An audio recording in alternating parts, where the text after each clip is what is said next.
Jehovah Nissi has done as well. Come and join us. Come and join me, sing hallelujah. Jehovah Nissi has done me well. Come and join me, sing hallelujah. Jehovah Nissi has done me well. I will make it high, yeah, yeah, yeah. Oh, no, Kuna, I will make it high, yeah, yeah, yeah. Oh, no, Kuna.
Too much energy this morning. So much energy in the studio, Too much energy this morning. Too much energy this morning. What a way to start a Friday. Exactly. It's easy Friday, and not so much of you wanting to be in the office and being boring this morning. So we chose to do it this way to start the show. Start it in a way that even if you are taking in your watching now, you are going to vibe. If you are taking your porridge, you are going to vibe. If you are taking your tea, you are going to vibe. A lot of the politics in this country, you know, and a lot of issues here and there. Sometimes you just need to shake it off. Shake off the Monday to Thursday stress this morning, and then go and continue running the weekend by the time you leave the house. So you're very welcome to Breakfast Daily right here on Channel 1 Television. This is how we chose to start the weekend with you, and we hope that you are locked in with us right here from right about now till the hour of 11 a.m.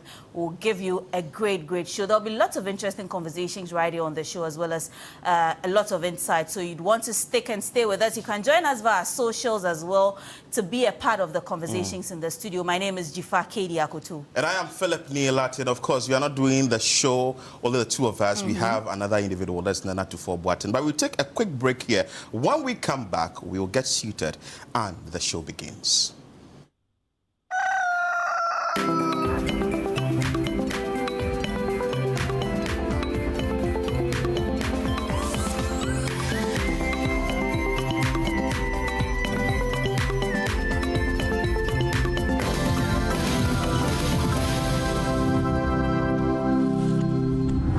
Are you a student in Ghana? Are you 11 to 15 years old? Are you ready to write, think, and analyze your way into hearts and minds and straight to the top? Then it's time for you to get ready for the Literacy Challenge 2025.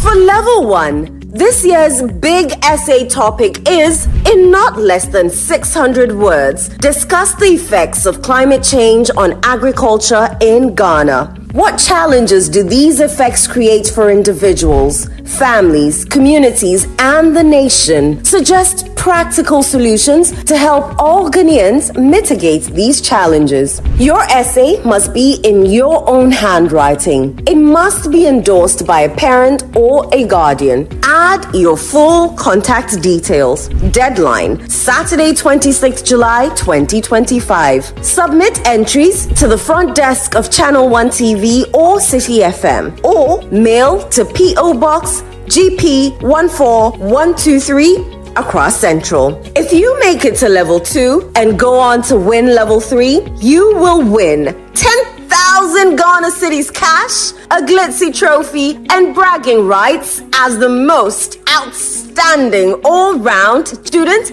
in Ghana. So, get writing and show the nation what you've got. For more details, call 0205 973 973. The Literacy Challenge 2025 is powered by City FM, supported by Channel 1 TV, and is sponsored by Belmu and GB Assessment.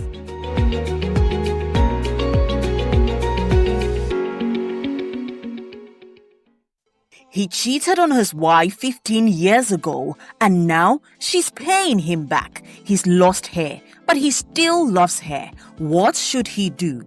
Join Chris Carter and his sisters as they unpack this emotional roller coaster on Sister Sister, where real stories meet raw truth. Dear sisters, 15 years ago, I cheated on my wife.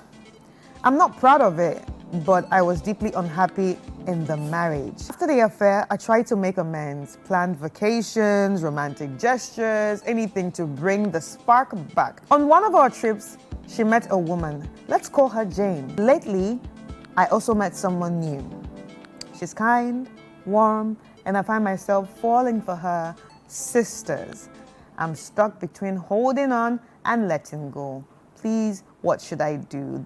Now, to top it all up, now this guy too, you've also met somebody again. Yeah. That you also fancy. Yeah. Then it means that there's a problem You're not fundamentally with the marriage. Sometimes you think that those things, the material parts, material things, makes it easy for you to let go of the pain. But it goes deeper than that. We keep saying here that it builds a lot of resentment toxicity inside of you. It makes you an awful person for you to keep it in you. This Friday at 9 p.m. only on Channel 1 TV. Sister, real stories, real women, real talk. Sister is proudly sponsored by Gino. Gino truly cares.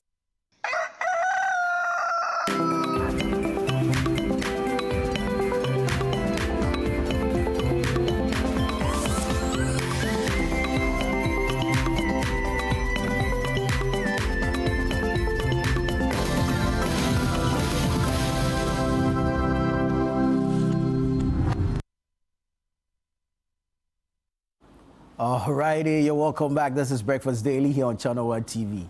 Hey, Charlie Nipanyo. So Philip and Jifa decided to go and enjoy themselves without me. Don't worry, when it's my turn, they go here out, you understand?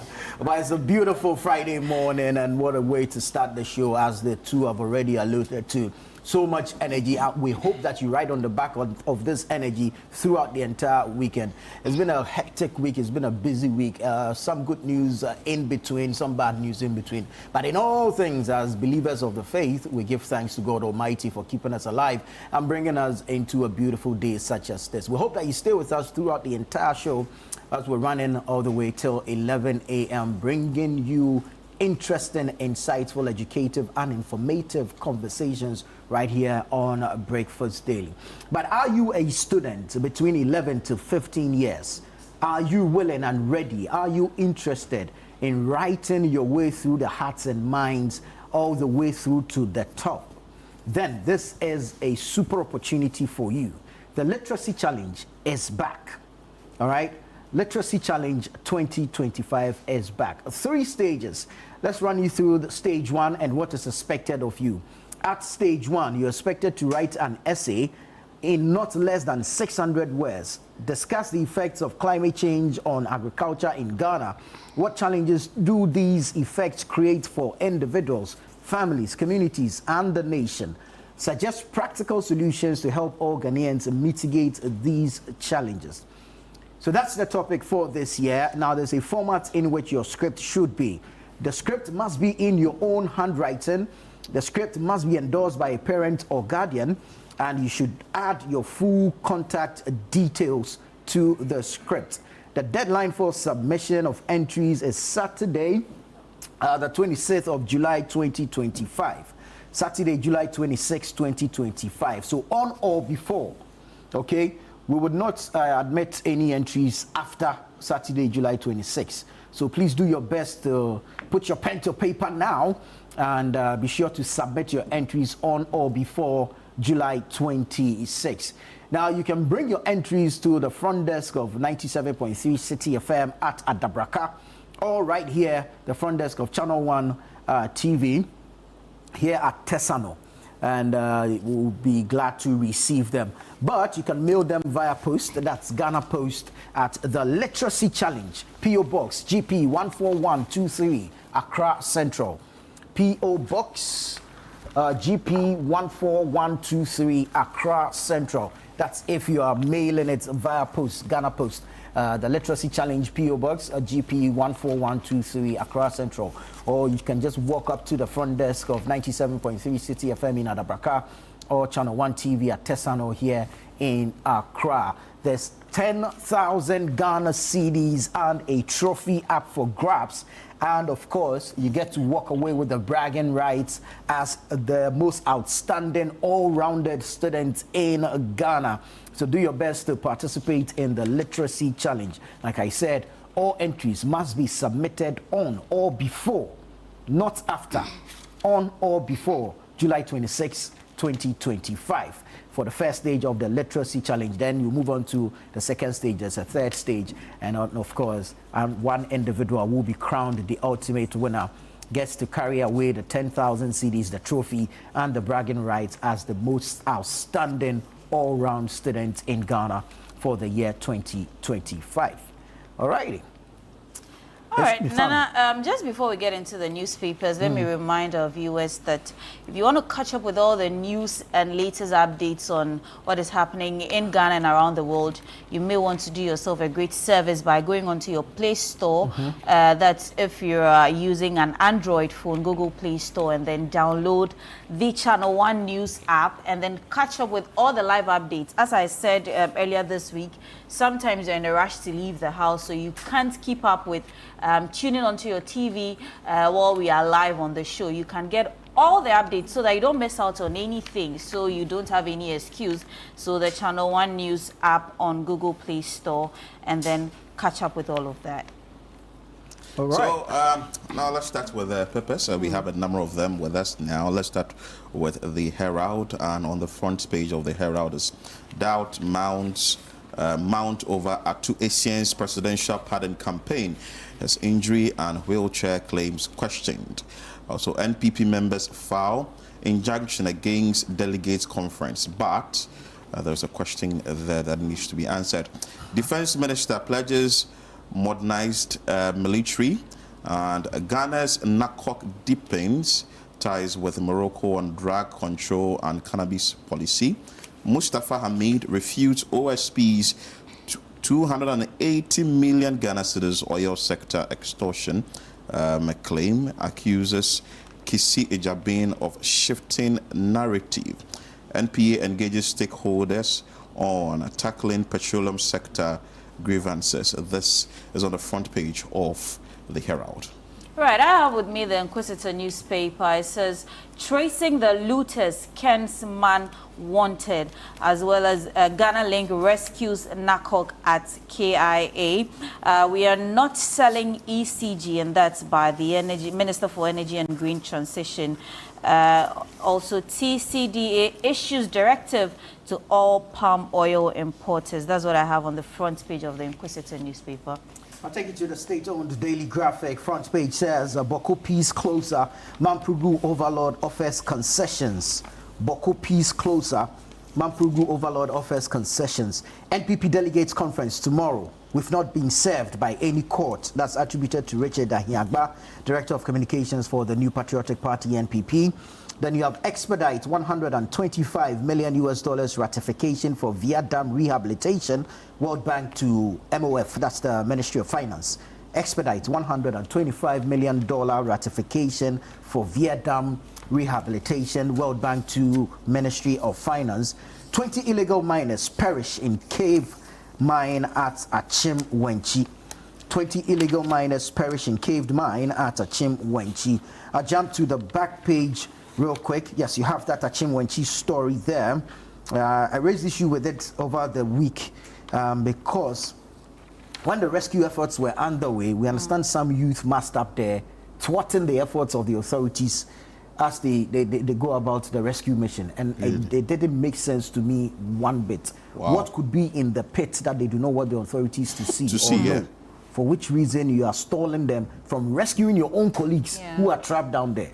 And today, Graphic is reporting that 20 illegal miners perish in that pit. We need to be serious in this country. It's just sad. Well, there's one last one from the Births and Deaths Registry. And take note, it is illegal to bury without permits. It is illegal to bury without permits. And so that's on the back page of the Daily Graphic newspaper. That should do it for the paper this morning. Which one else do you have? Ghanaian Times front page, Achim Wenchi mining pit disaster, 4 dead, many trapped, miners youth resist rescue efforts, like Nana Tufo made mention of on the front page of the Daily Graphic. And also, still on the front page of the Ghanaian Times, will complete abandoned projects in Ashanti region. That is President John Dramani Mahama. Tackling money laundering, drug trafficking, key to regional development. And that is from the Governmental Action Group Against Money Laundering in West Africa. Still on the front page, there is an appeal there that is Times need funds. Your contribution can be a difference in the life of young budding journalist Agnes Owusu. She needs your support to undergo brain tumor surgery. You can get yourself the Ghanaian Times and assist Agnes Owusu there. Right, I have with me the Informa newspaper. It says 24-hour plus capital markets operators roundtable and also media boss woos investors. NACOC seeks Morocco's expertise in cannabis regulations. The OSP chases Oforiata's boy over SML deal, as well as Galamsey investigations. Yamin fights back, issues veiled threat. Finally, on the front page of the Informa newspaper, abolishing teacher licensure exams, Education Watch disagrees with government. All right, I'll bring you the front page of the Chronicle, which says teenage robbers attack cop with cutlass. What is empowering these people to do some of these things? Teenage robbers attack cop with cutlass. And it's a picture of the policewoman, Lance Corporal Confidence Tete, being attacked. And she's in excruciating pain. Yeah. You can see the plaster. Very sad one. What annoys me is that when you see the people who engage in some of these acts, the fact that they think that they are better than somebody and so they can attack the person and take what belongs to the person, it beats my imagination. Because when you see them, clearly the victim deserves better than them. Exactly. Just by the looks of it. And these are teenagers, so what kind of something is emboldening thoughts them, is running through their minds to think that... It's just greed. Why are you in a rush to you, this young boy? You have the rest of your life ahead of you. Where are you in a rush to? And today you are in cuffs.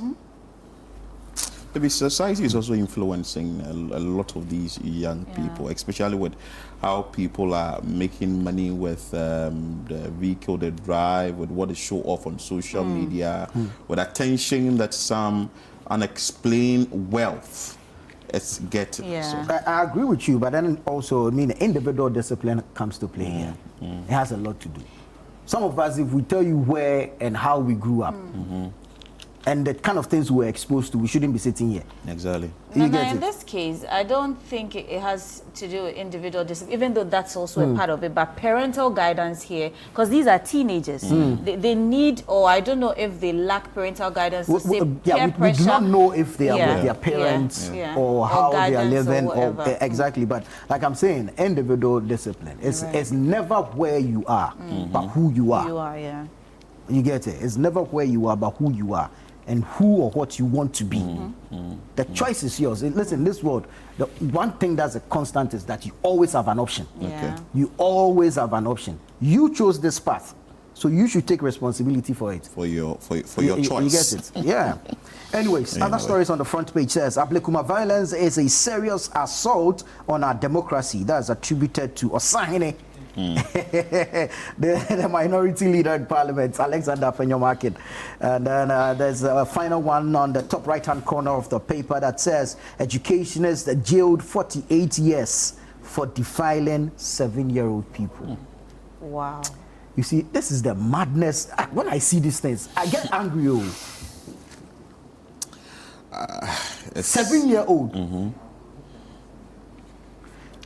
It's morning TV, so I don't want to. So we don't want to go much into this. Let me just take you to the Bible and give you a verse of scripture from the Chronicle. I mean, the Chronicle every morning has a verse of scripture for us. This morning is taken from the book of Isaiah, chapter 61, the verse number 8, and it says, "For I, the Lord, love justice. I hate robbery and wrong." On the front page of the Ghanaian publisher, Akutia MP's death. Minority fires insensitive Ayariga, who is the majority leader. And also Freddie Blay endorses Baumia for 2028. Adamu's CEO fights back. Miners petition is baseless. And former NPAC rejects 280 million Ghana cedis extortion claim. Right, I have the Catholic Standard newspaper. It says violence mass Blekuma North rerun. Catholic Standard demands action, justice.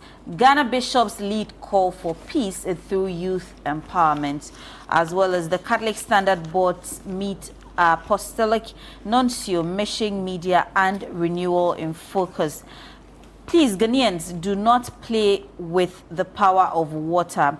And also employ the youth, secure the nation. And that's what we have on the front page of the Catholic Standard. All right, let me quickly take you to the Daily Guide newspaper. Daily Guide says NPP gears up for delegates confab two-file injunction. NPP gears up for delegates confab two-file injunction. Mustafa Hamid, 9 others charged over 280 million CD extortion scheme. And then you have 4 dead, 20 trapped in Galamsey pit. Minority walks out over Akutia MP's vacancy row. And that's the front page of the Daily Guide newspaper. Let's take you online now, and citynewsroom.com on there starts with reject dollar payments, protect the cedi. This is BOG to Ghanaians. Also, raising investment scheme and why Ghanaians are still failing. This is an article written by Netele Nete. Also, Mustafa Hamid, 6 others to appear before High Court on July 23. Parliament holds consideration of Scholarship Authority Bill. 120,000 nursing trainees receive 6 months allowance.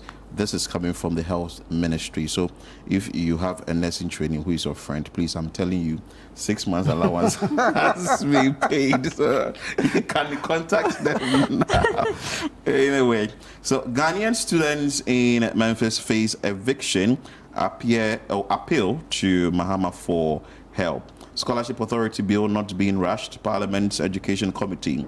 No injunction on the NPP conference. This is from Divine Agohum, who is the Greater Accra Regional Chairman of the New Patriotic Party. Ablekuma North Chaos will arrest perpetrators soon. And this is from the Ghana Police Service. Mustafa Hamid denies involvement in 280 million Ghana cedis extortion allegations. Minority walks out of a parliament over Ayarege's remark on Akutia. Now let me take you to channel1newsonline.com. So those of you who are thinking that you can't find your favorite channel1news.com, it's now channel1newsonline.com. There's been a migration, okay, just a change in name, but it's the same web portal, same news website, channel1newsonline.com.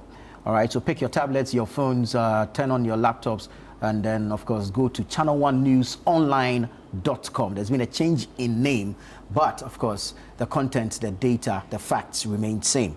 What story are we leading with on channel1newsonline.com this morning?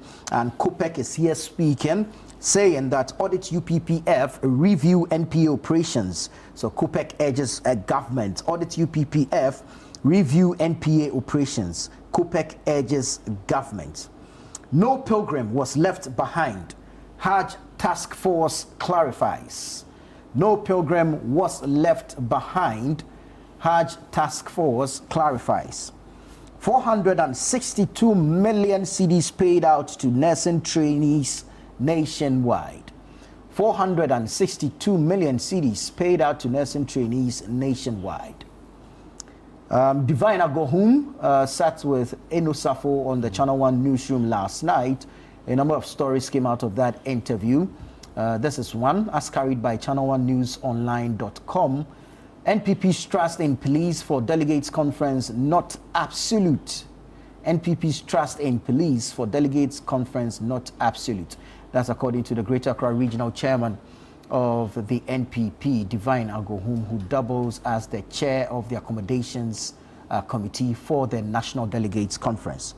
All right, still on the matter of the NPP's Delegates Conference, over 50 motions to be voted on. That's according to the chairman of the planning committee, former member of parliament for Bekwai, Joseph Oseiusu. He says the NPP Delegates Conference, there will be over 50 motions to be voted on. All right, let's move on to Ablekuma North. Interdicted police officers are held for criminal charges.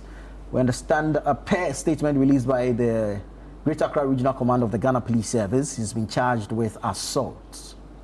So that's the update from Ablekuma North. Interdicted police officers are held for criminal charges.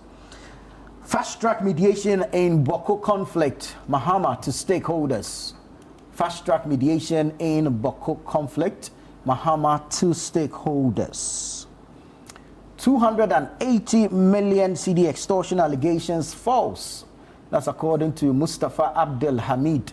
He's the former CEO of the National Petroleum Authority. He has been charged along with some 9 others, including 3 companies, for alleged extortion, a scheme he's accused of running without any legal backing. We'll see how that pans out. 2 NPP members sue to halt delegates conference. 2 NPP members sue to halt delegates conference. Eastern NPP chairman endorsed leadership's top-down strategy. Eastern NPP chairman endorsed leadership's top-down strategy. This is expected to be a dominant topic tomorrow at the party's conference. Our eyes will be there, and we'll be bringing you the updates live on TV as well as on 97.3 City FM. Cheddar calls for action against use of AI for misinformation. Cheddar calls for action against use of AI for misinformation. And at this point, we need to make it clear that no one from Channel 1 TV or City FM is endorsing any scheme or any trade whatsoever.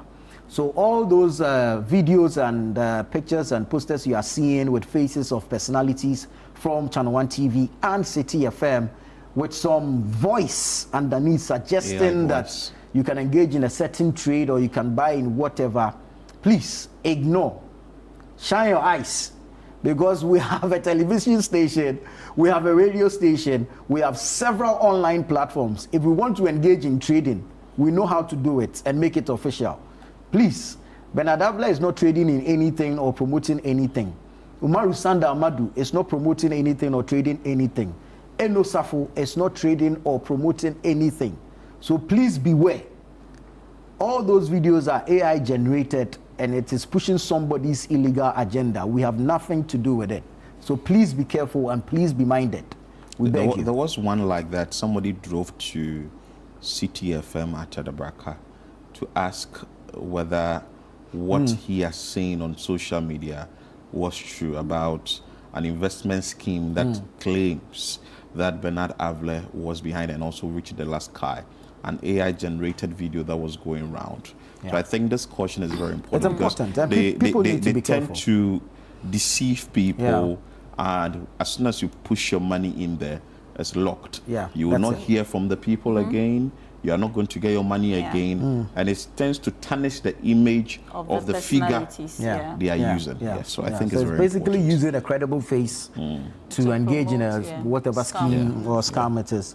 So people should be very, very careful when it comes to these things. And you know, AI is a tool which in its way is good and it can be bad. Of course, you know, there's always two sides to a coin. Right? I remember when I had an interview with Awula Wolo, who came here for Literacy Challenge.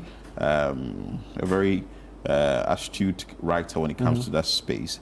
She said that if you are a first-time writer or you're getting into the writing space in the beginning or the beginning stages, you shouldn't use AI. Because in a way, AI is actually making people very lazy. It's also making people not to pay attention to details. Someone will just push it in there, develop this concept for me.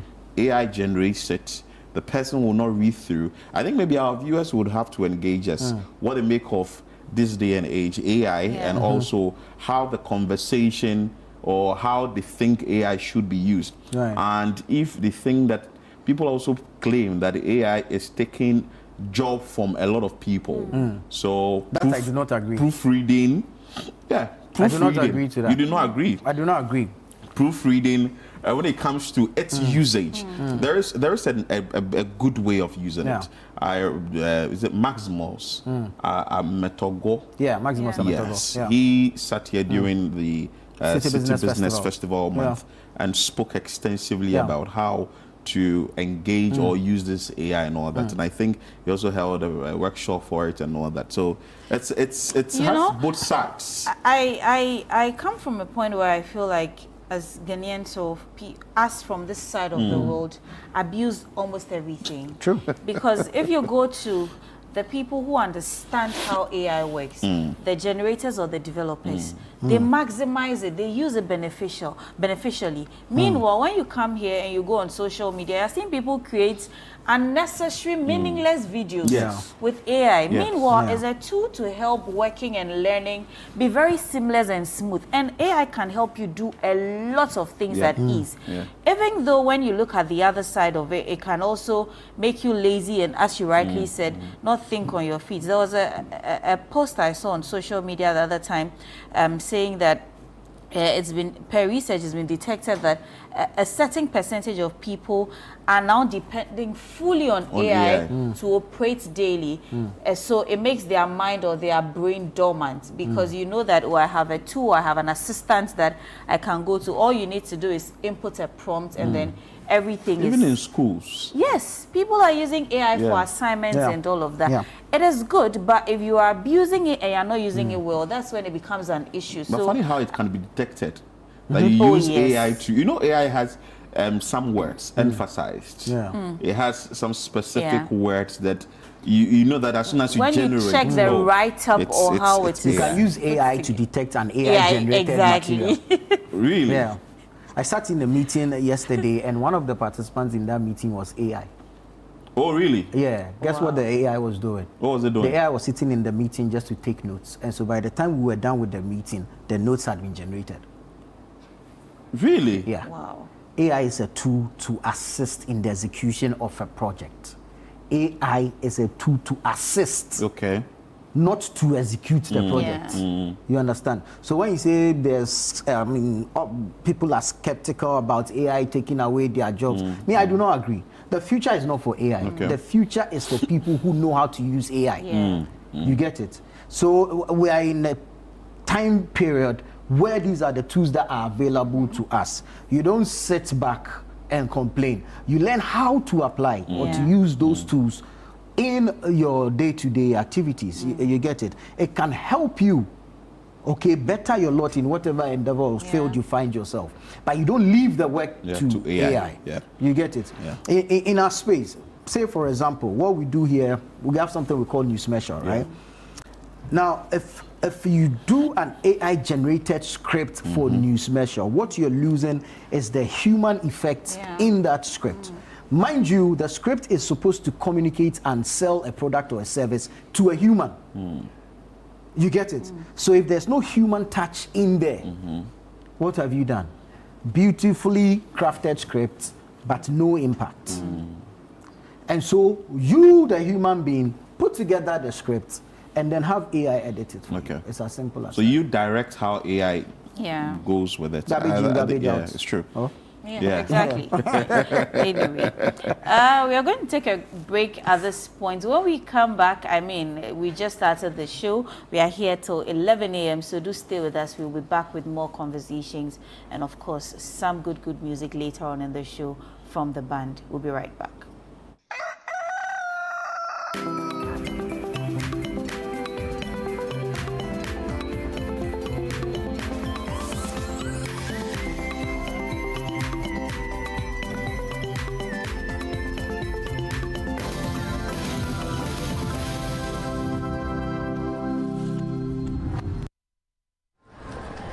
Life can get hectic, and sometimes we forget to prioritize our well-being. That's where Vernal Mineral Water steps in. A refreshing solution packed with essential minerals, Vernal Mineral Water keeps you hydrated and balanced. Whether you're at home or work, Vernal Mineral Water is there to keep you going. Don't let a busy schedule hinder your health. Make Vernal Mineral Water a part of your daily routine. Share the love with Vernal Mineral Water, the choice for a healthy, vibrant you. This advert is FDA approved. Sister, me dad, dear Betty, be an amium, Shishimi. I could eat that. Me many tears, some of them is a kind of a set. You made us with it. Sika, sit here to the moon. Juju so more. Baggy the one there. Never be free. So what you say bag number? One number to show. Wow. That's a minute from Fabio, Panorama Solio. Hey!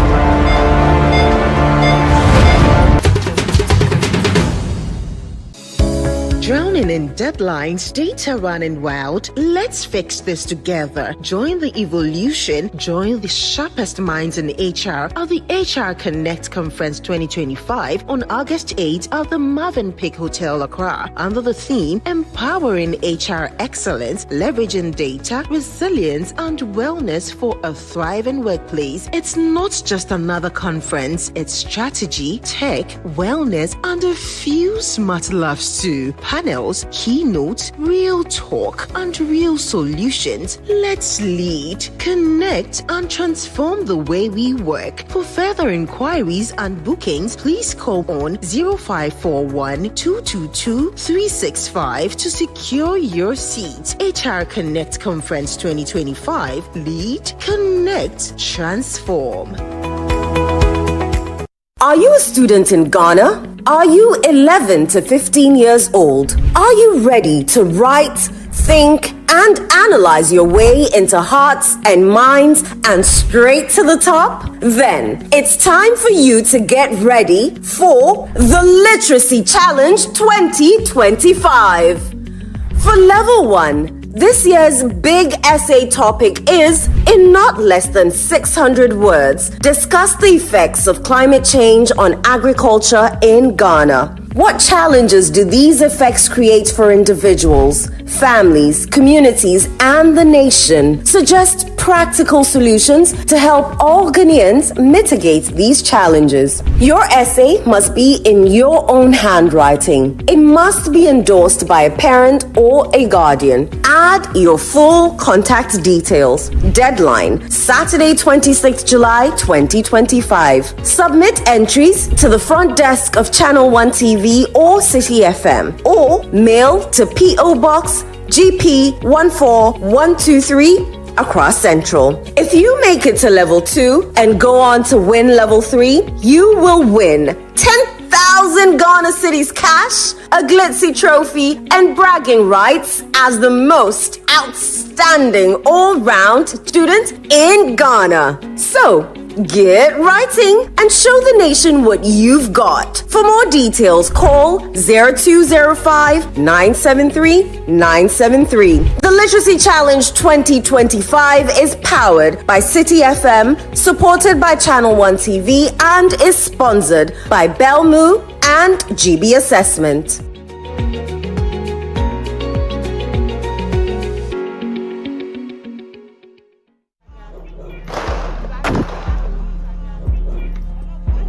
You see and hear the gunshots almost every day of your life.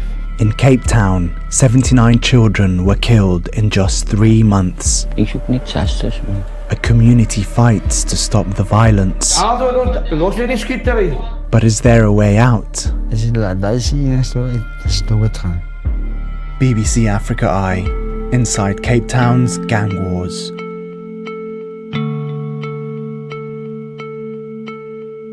It's time to promote volunteerism, active citizenship, and patriotism in Ghanaian society, where we shine the spotlight on the unsung heroes among us. Today, we're not just launching a program, we're igniting a revolution of skills, dreams, and hope.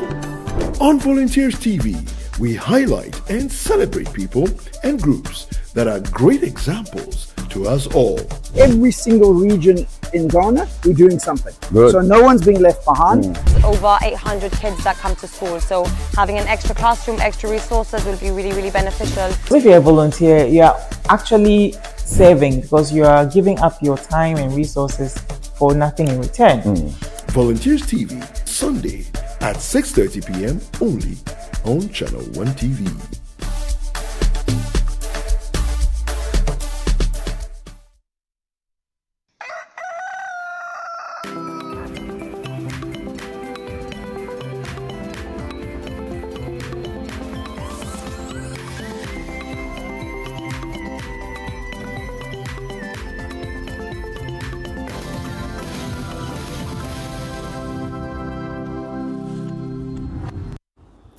Grateful that you stayed on with us. The station is Channel 1. The show is Breakfast Daily. And it's time to have a conversation about an important event that's about to happen. I'm talking the Literacy Challenge 2025. There's 10K, okay? 10,000 Ghana cedis and a trophy up for grabs. But you see, what sweetens me is the bragging rights. You get to walk away as the most outstanding all-rounded student. So if you're between 11 and 15 years, and you are interested in writing your way through the hearts and minds of Ghanaians all the way to the top, then this is a golden opportunity for you, okay? Now, in not less than 600 words, okay? Not less than 600 words. Discuss the effects of climate change on agriculture in Ghana. What challenges do these effects create for individuals, families, communities, and the nation? Suggest practical solutions to help all Ghanaians mitigate these challenges.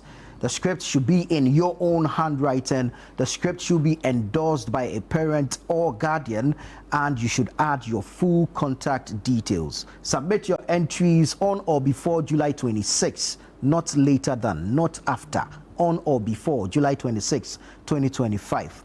You can do so personally by walking to our front desk here at Channel 1 TV, Tesano Accra, or 97.3 City FM in Adabraka, or you can send it via post. That's Ghana Post. The Literacy Challenge, PO Box GP 14123, Accra Central. Okay.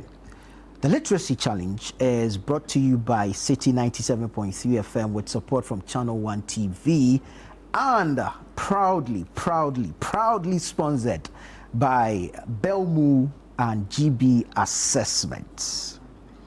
Now we're in the studio with reps from GB Assessment.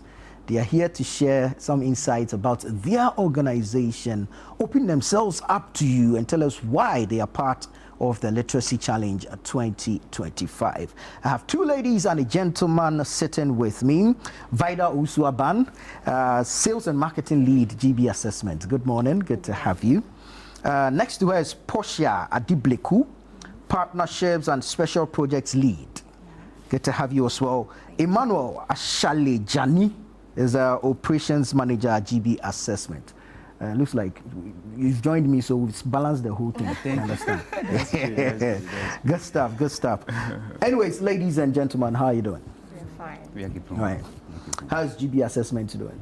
Well, How's it going at your ends? it's going well. Yeah, I'm trying to be the traditional Busuapenyi who sits in the house, and when visitors come after serving water, we go like, I had your boko muna muna. So I'll start off with you, Vida. Tell us about your organization. Share with us an overview, what exactly you do at GB Assessment. Okay, so first I would like to send a warm greeting to clients of GB Assessment watching us this morning. Yeah, so GB Assessment is the leading educational and testing firm in Ghana. The company was established in the year 2013 under the umbrella of Golda Blue Consults. That's our mother company. Yes, and then our core mission is simply to enhance academic performance. And with that, we've been able to gain the reputation of being the most reliable educational testing and assessment firm in Ghana. To what we do, so every month we provide quality mock questions for candidates preparing for the BEC and WASI. The challenging mocks prepare them to have like a feel of how their final or national exams is going to be like. Also, we have our terminal exams for preschool all the way to basic age students. So it looks like at the beginning of every term, we provide our clients with our project work and scheme of work to aid teachers to teach the kids within that particular term. And at the end of the term, we provide them with quality and standard questions, yes, for the schools. Yeah, so basically, that is it about GB Assessment and then what we actually do. Right, very well. If we look at the educational space, the educational sector in Ghana, there are other firms that provide assessment. So in what ways does your firm distinguish itself from these other firms? Portia, maybe you can take that. Yeah. So there are a few key things that actually set us apart from the other firms in Ghana. And I will first of all like to talk about the extent of our coverage.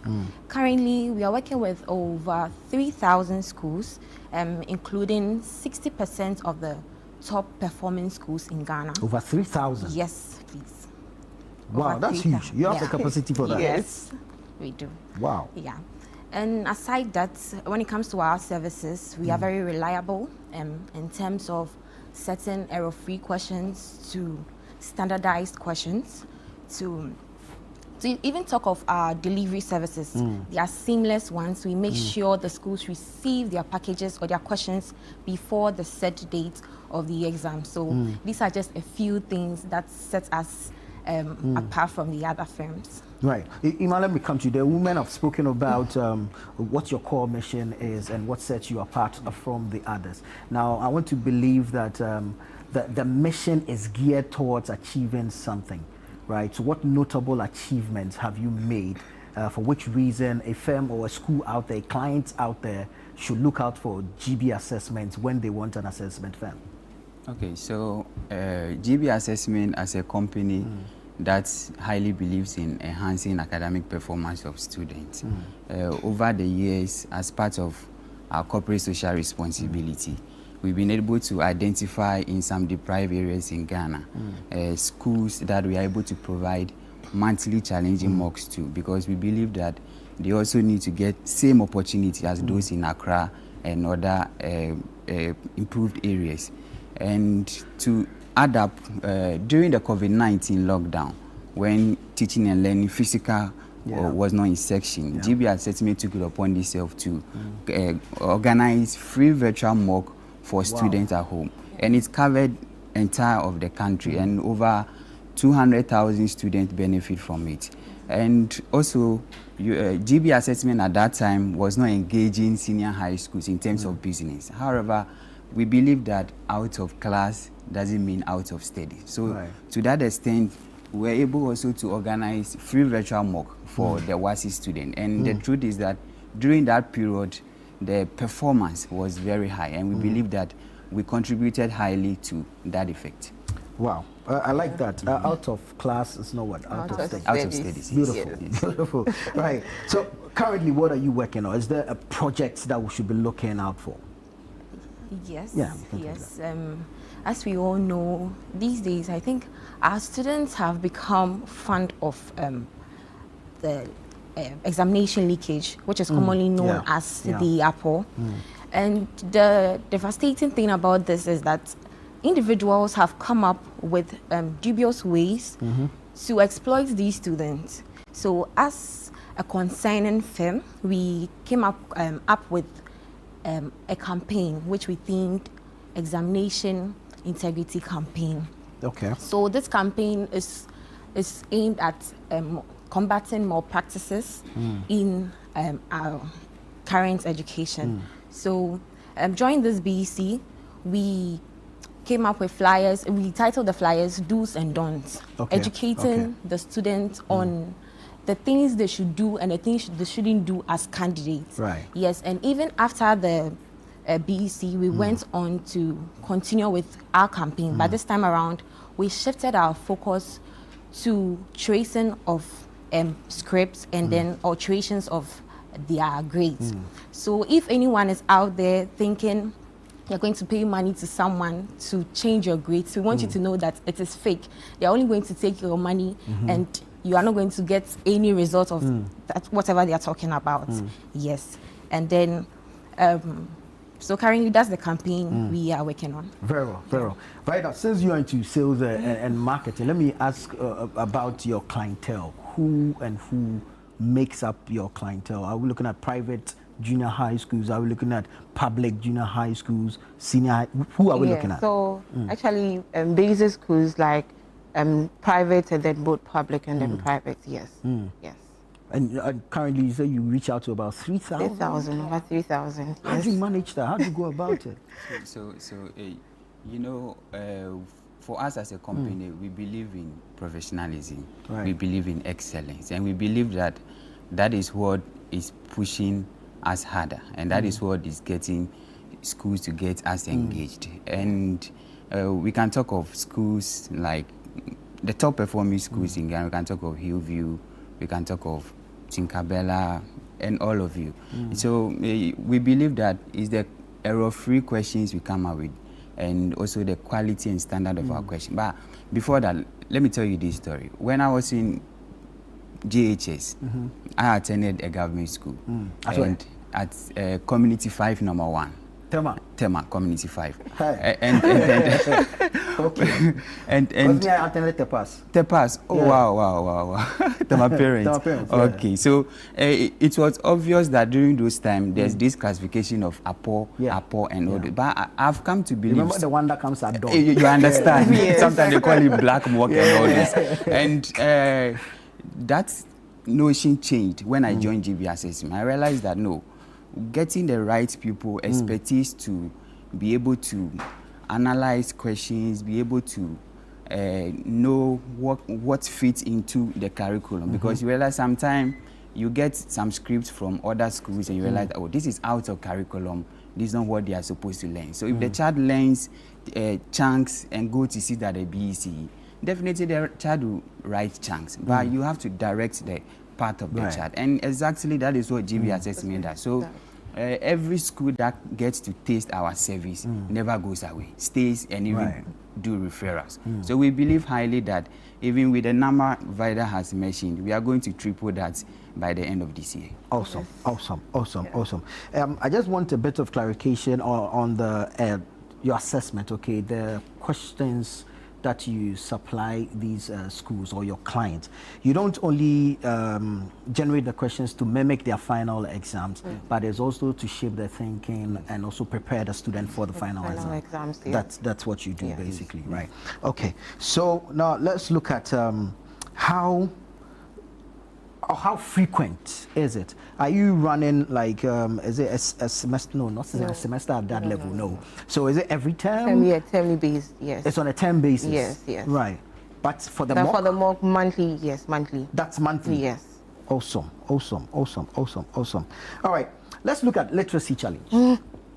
What informed the decision to be a part of the literacy challenge? Well, we know the literacy challenge focuses on the reading and writing skills of students, and then it somehow aligns with our core values. So as an educational firm committed to enhancing academic performance, we saw this as a great opportunity to commit to our integrity, examination integrity. So yes, we just saw it as a great opportunity to enhance the academic performance of schools and also promote our integrity examination. What are your expectations? Yes, so we as a firm, we are expecting that all schools or people that qualify within that bracket come on board. We are encouraging all GB Assessment clients, school students to also join on board. We are encouraging public school students to join on board because we've realized that over time it has been the private students that come on board. But we believe that... You'll be surprised at the number of countries we receive from yes. Okay. And the kind of stuff they write, absolutely amazing. Sometimes you read a script and you're wondering if this child is really within the age brackets. Yes. So we are encouraging all of them to come on board. We are expecting that this particular year, the application that will be received should be more than it has ever been received, and the competition should be very challenging. Is there any work in progress with, say, the Ghana Education Service, the Ministry of Education, and even WAEC itself? Is there anything of the sort? Yes, so currently we are exercising, in progress, we are exercising some partnership with them with regards to the integrity, exams integrity, because we believe, like my colleague has said, we believe that has become a canker in our education space, where even people are even promising to pay as low as 5 Ghana cedis to get exams questions, and students are falling for it, and we believe that no, that is not the right way to go as far as the education environment and the progress of our educational sector is concerned. So we are establishing that partnership so that we'll find ways and means to keep that canker. Yes. Beautiful. Now let's look at plans for expansion. I mean, you've just mentioned about what you're looking to do with the Education Service and WAEC, but plans for expansion and especially the integration of digital tools. We know that in this day and time, there's AI, there's so many digital tools and skills. I mean, how are we looking to integrate all this in our assessments going forward? Okay, so rightly, as you've said, technology is now taking over. And the mixture of education and technology cannot be separated. Yeah. And we believe again that we need to run in that direction. So therefore, the company is currently coming out with a mobile app. Okay. A mobile app that will serve the purpose of facilitating learning activities of students. Basically, what it's going to do is that students will be able to access the GB assessment mock examinations real time, as well as our past questions. And we are topping it up also with availability of BEC past questions and YC past questions. We believe that the coming of the mobile app, that is the GB online mobile app, is going to enhance some convenience, because at the comfort of your home, you can solve questions and practice to be able to enhance your performance at the national examination available to write. Very well. Let me go around and take your final words, okay? So I'll start with you. Okay, so final words, I'm encouraging schools to subscribe to our monthly mocks and also our end of term exams. We are a brand they can trust, so we are just encouraging them to come on board, to be part of the GB family. Right. Before I go to Portia, how do they subscribe? Okay, well, for further inquiry and then further assistance, schools can reach us on 024 744 0619. Again? 024 744 0619. Beautiful. All right, Portia, final words. So my final words to the viewers out there is basically to the students. So we encourage every student out there, especially the ones that work with us. We encourage you to take part in this literacy challenge. It's an opportunity for you to showcase your talent. So we encourage you to come on board and then participate. Right. Opre? Yeah. So you get the final one. To our clients now, we are encouraging them to stay with GBAT. What they saw in us to come on board and they are staying, we still believe that we have that, and more is in the pipeline. So therefore, so therefore, we are encouraging them to stay with that. We have more and even better services available to render to them. So they should stay with GB. Where's your office located? We are located on at Ashoman Estate. L997 Birion Street, Ashoman Estate. But locally, you can say Bridge. There's a junction called Bridge. So when you get to Bridge, you access. Give Ghanaian directions now. Point out to some mango tree with the fruit falling underneath. But sometimes when you get there, where the coffee broke man is sometimes when you get there and the coffee broke woman didn't come, then you have fine one thing. You understand. Anyways, thank you guys so much. But before you go, out of curiosity, what is GB? GB, like Vida said earlier, it's the mother company is Goda Blue, so it's a short form of Goda Blue. So it's a Goda Blue assessment. Beautiful. Yes. Thank you so much, Vida, Portia, and Emmanuel. We're grateful, and of course, thank you for being a part of the Literacy Challenge. We're eternally grateful to you guys. And for the clients of GB, please, okay, get your students to participate in the Literacy Challenge 2025. And for those out there who are yet to sign on, she put out the numbers. Subscribe to GB Assessment, and let's help educate the future of this country. This is Breakfast Daily here on Channel 1 TV. I am Nana Tufo Boate. Stay with us. We have a lot more ahead on the show for you. Don't go away.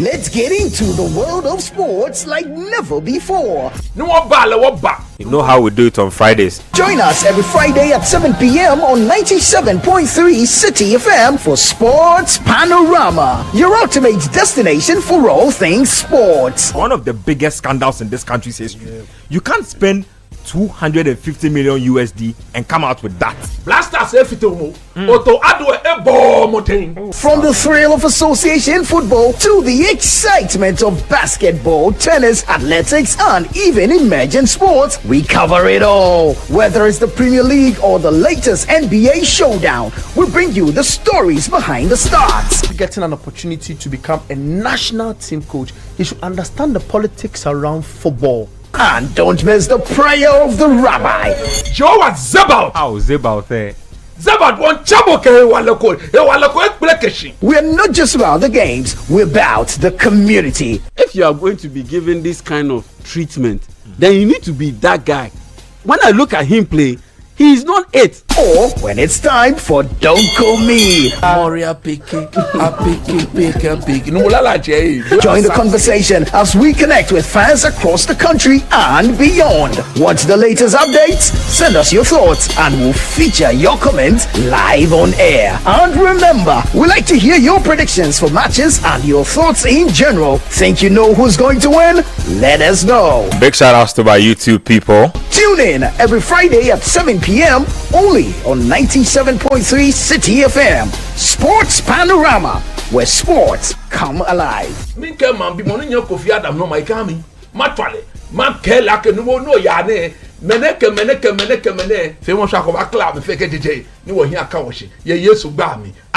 Sports Panorama, your weekly sports fix. Don't miss out on the action. Sports Panorama. Catch the excitement every Friday. He cheated on his wife 15 years ago, and now she's paying him back. He's lost her, but he still loves her. What should he do? Join Chris Carter and his sisters as they unpack this emotional roller coaster on Sister Sister, where real stories meet raw truth. Dear sisters, 15 years ago, I cheated on my wife. I'm not proud of it, but I was deeply unhappy in the marriage. After the affair, I tried to make amends, planned vacations, romantic gestures, anything to bring the spark back. On one of our trips, she met a woman. Let's call her Jane. Lately, I also met someone new. She's kind, warm, and I find myself falling for her. Sisters, I'm stuck between holding on and letting go. Please, what should I do? Now, to top it all up, now this guy too, you've also met somebody again. Yeah. That you also fancy. Yeah. Then it means that there's a problem You're not fundamentally with the marriage.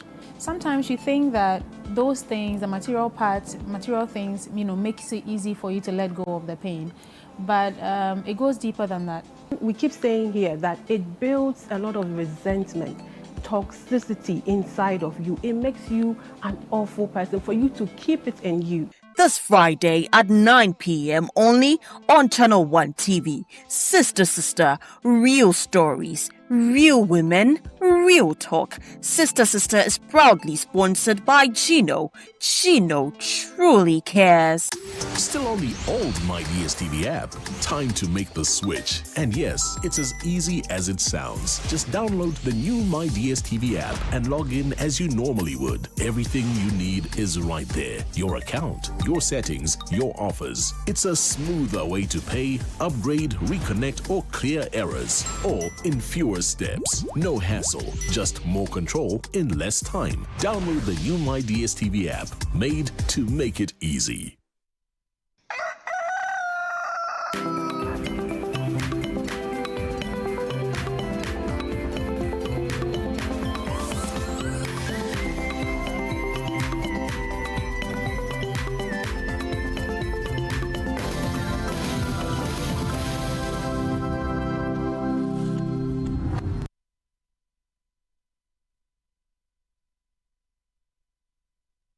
Welcome back from that break. You're still live on Breakfast Daily right here on Channel 1 TV. If you just tuned, hey, what did I say?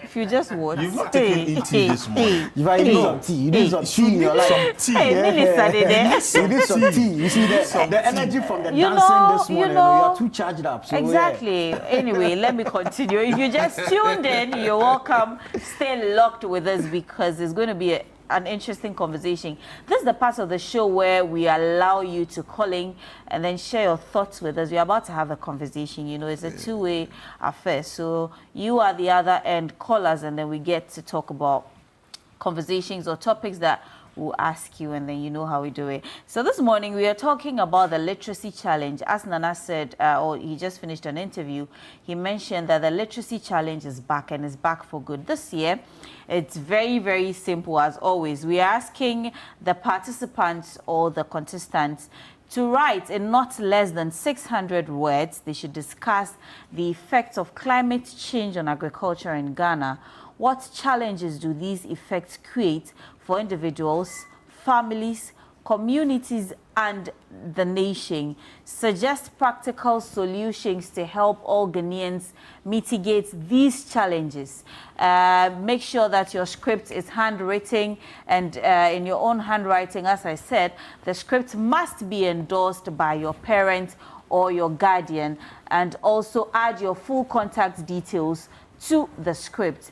And then if you finish writing all of these, please make sure that you're sending it to the post box GP 14123 Accra Central, or you can drop it off at any of the offices. That's if you are closer to Channel 1 TV and Tesano here, or at Dabraka City 97.3 FM. And then we get to assess your ACEs and then reach out to you and let you know if you've qualified to the next stage. And remember, oh my goodness, there's 10,000 Ghana cedis up for grabs.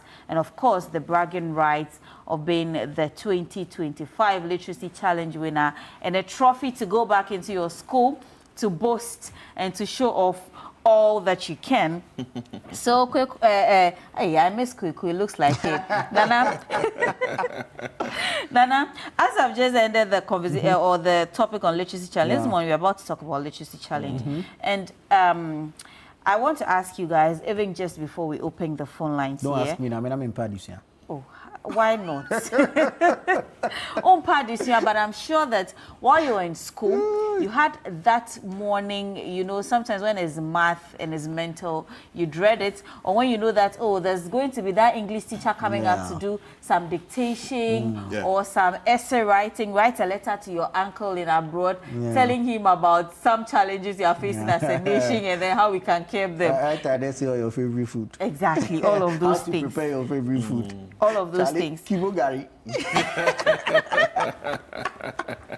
All of those things. So this morning, we are asking our viewers, and of course, as in the studio here, at what age should children be taught essay writing skills? What do you think? What do you gentlemen think? I think the formative years, the basics are always important. Once you get it right at the basics, then of course you are setting up the child for an easier life ahead.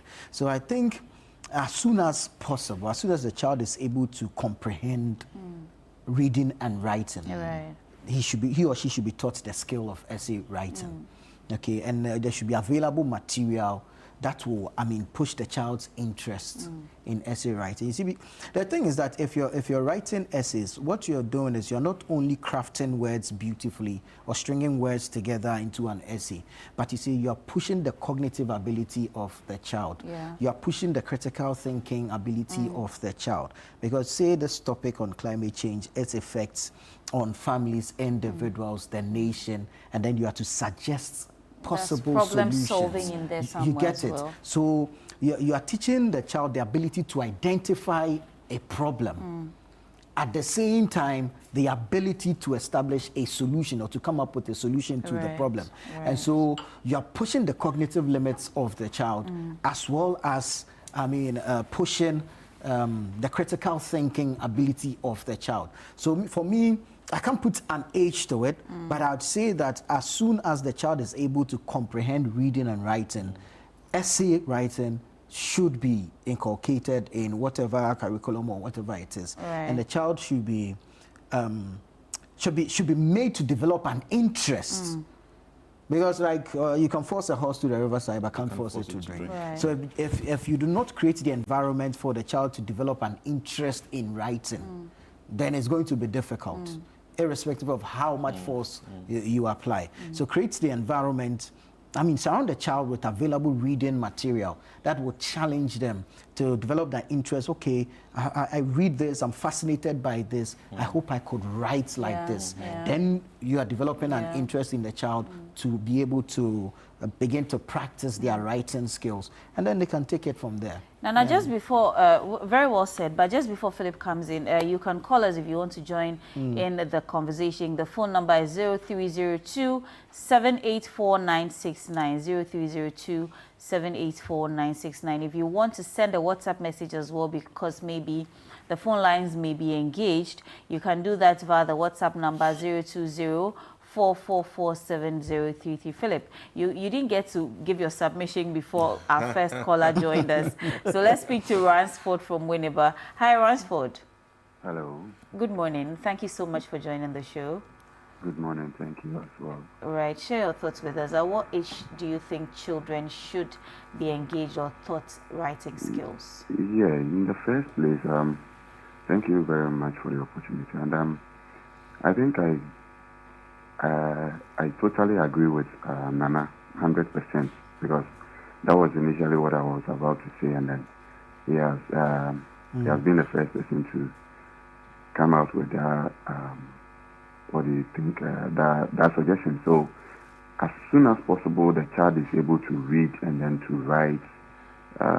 It's good to go, so that the education curriculum should be put in so that our kids will be able to pick up from that, and then the thinking, and then the abilities of thinking far will be improved, because wait till they get to the age of 13, 14, no, from the early stage, then so that's so I agree with Nana. I agree with you. Right, Ransford, just before you go, do you have a child within the age bracket of the literacy challenge? That's and are you 11 to 15. encouraging him or her to take part?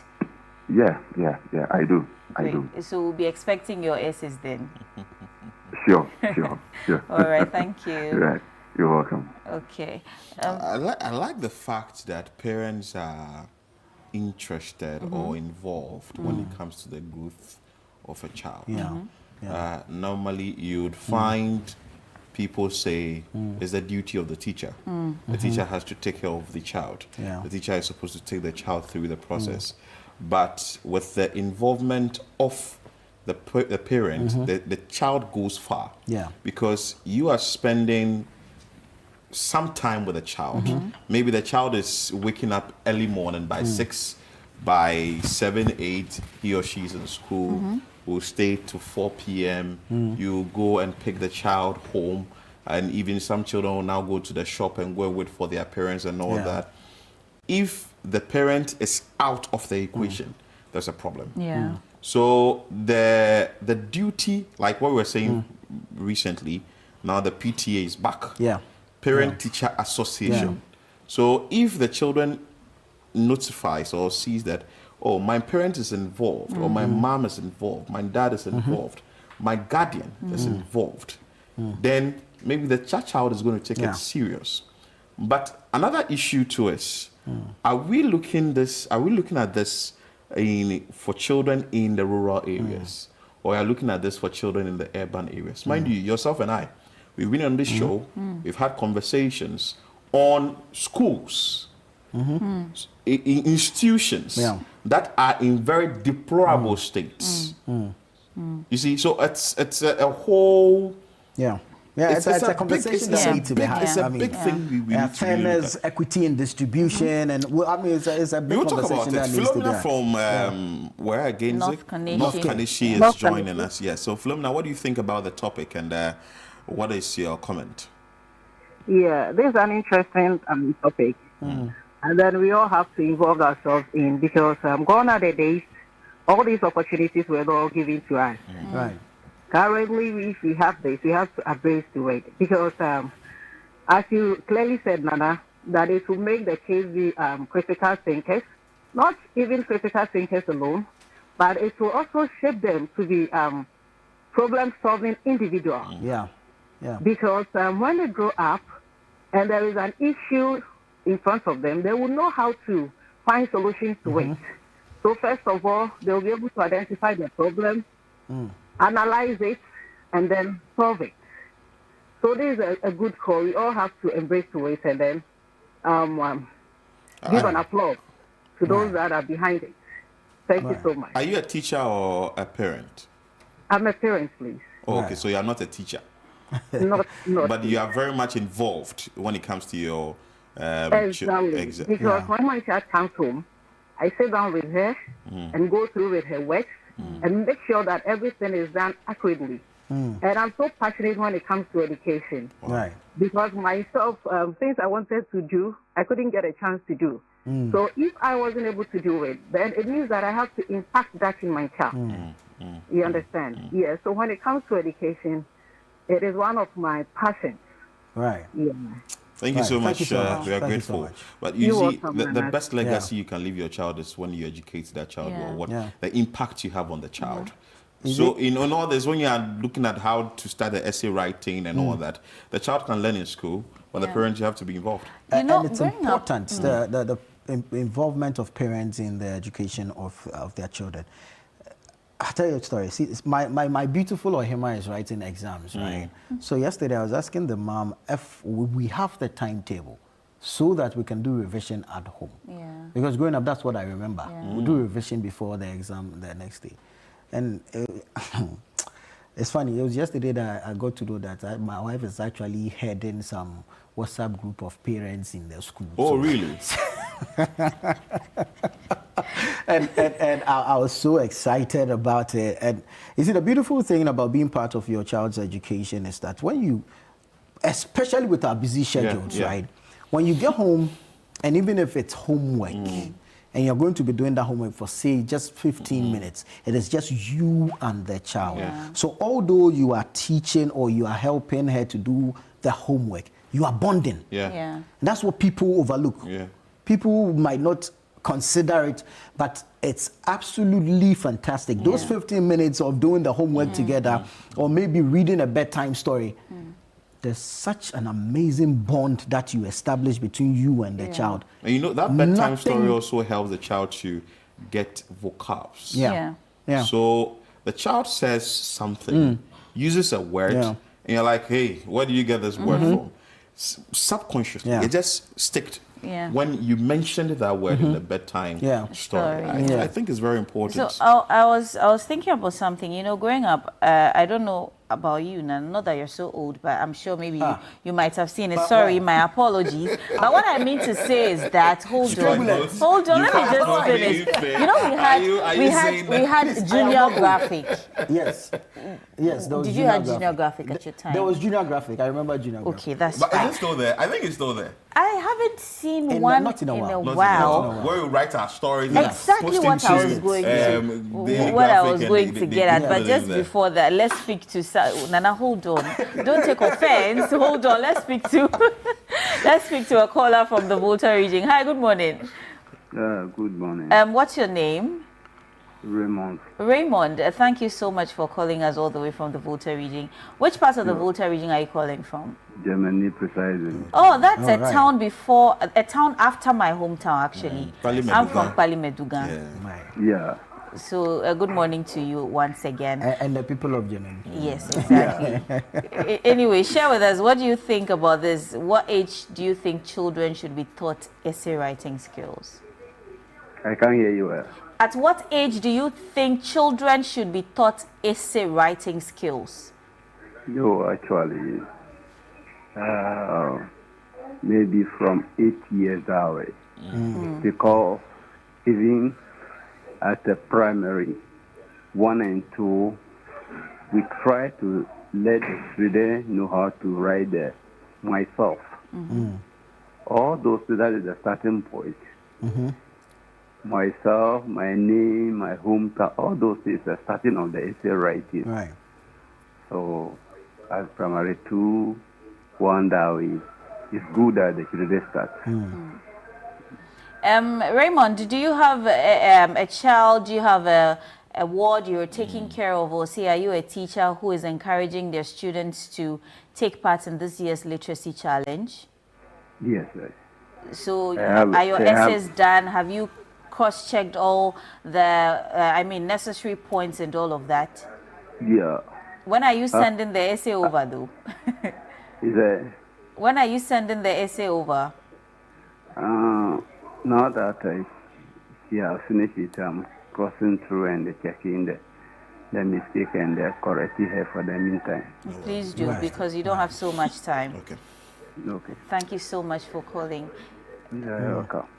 Nana, so Raymond is very relaxed. Yeah, I'm sure maybe Taking his it line cool. is the comfort of his bed or Let's remind you something. how Volta region is. Looking at how the weather is Must be even very in cool. Accra. Cold, Must be very cold. Must be very cool. Yeah. Maybe we should plan a trip one weekend. Yeah, to just Volta. I was in Volta last weekend. Right. Oh, Parliament Uga. No, not in Parliament. I went to the south. I went to Keta, Okay. Jita, and those areas. really? And it was my first time actually exploring the area. And oh my, I'm talking Keta, the breeze. Beautiful. The beaches. Beautiful. Volta is actually a very Clean. beautiful region. Clean. Anyway, let's not sway off the conversation. Let's Let's not sway off the conversation. So, as I was saying before we had Raymond on the line, we used to have junior graphic where you see lots of students between the same age bracket as the literacy child in junior high school, sometimes even primary school, publishing their articles, their stories, writing to, I think, Auntie Becky, and all of that. And these were things that developed some of us, developed even how you read and comprehend stories and all of that. So I don't know why we do not have such anymore. And I mean, for something like an essay writing, beyond what you see, or beyond what you're taught in school, when you go to school and you're asked to write essays, just like Philip said, I strongly believe that charity begins at home. So as parents or as guardians or as big sisters, big brothers, we should encourage our young ones to write. Even if it is just have a page full of a book or even a writing pad, just buy a little exercise book and notepad or something. It could be anything at all. Every day, if the child is tested on his or her writing abilities, comprehension abilities, how to understand stories and how to even process things, it really helps in all of these things, because these are the people that will grow up and occupy positions, have engagements or discourse on national issues. So if we are not able to develop these skills from a very young age, they don't grow up with it. I agree. Wow. I agree. We have Idrisu from Yendi. Idrisu, good morning. Morning, sir. I trust you are doing well. By the grace of God. What do you make of what we are discussing this morning? Yes, it's an interesting topic. But what's happening is that, we have the children in various categories. Those who are quick learners and those who are slow learners. So what's happening is that generally, when you look at them, you need to classify them and support them accordingly. But the writing of essay, you can even start it in P1 or P2, P1 or P2. When we say fill in the boxes, fill in the gap. Yeah. That is the process. Then after that, when you gradually pick them through, and they're about to reposition things in that order. Then at the end of it all, if they are able to organize this thing consistently, then you are drawing them towards essay. And it starts at that level. But because of the children's knowledge and understanding varies, some are quick, some can even take it within 1 week, and that child is okay. But some you need to put in so many things. But the key area is that we have something we call alphabetical knowledge. Come again with that? Alphabetical knowledge. Okay, alphabetical. That is how the child recognizes the sound speeches of the various initial speeches, sounds of the words, of a word. So if the child is not practically orientated and then they internalize the speech sounds, be able to identify which speech sounds this, then it will be difficult. So that's the area, that's the point. That is the area and the level that should be strengthened before child can comprehend to do essay. But if the alphabetical knowledge of a child is deficient, obviously the child can even work to GSA, but he or she cannot even write composition. Wow. Are you a teacher yourself? Pardon? Are you a teacher? by the grace of God. Wow. And you've been teaching for how many years? I'm now retired. Oh, wow. retired. Wow. So you taught for how many years? How many years were you in the practice? I taught for almost 29, 30 years. God bless you. And was it at a basic level or? I taught at the basic level, I taught at the JSA, I taught at the senior high level. Wow. Wow. God bless you so much. In which institution? I taught in Unity School. I taught at Tamale JSS and then Yendi from JSS and then Tamale from primary school. During your period as a teacher, what was your greatest or biggest challenge that you think that can be fixed? You have been in the space for over 20 years. Yeah, my challenge, yes, my challenge was that when I pick children, I need to do what we call scouting. The scouting is an area I have to organize them to know what is their levels of understanding and which area I want to go into. But when you pick them, it's a waste of time because you need to take a time. So that waste of time was my challenge. And any time I go through this particular challenge, this particular situation, my other colleagues and parents even come to bastardize me because that the children are slow in understanding this. But immediately I go into it, before you realize the first term and the second term is always tough for them, even at the secondary school level.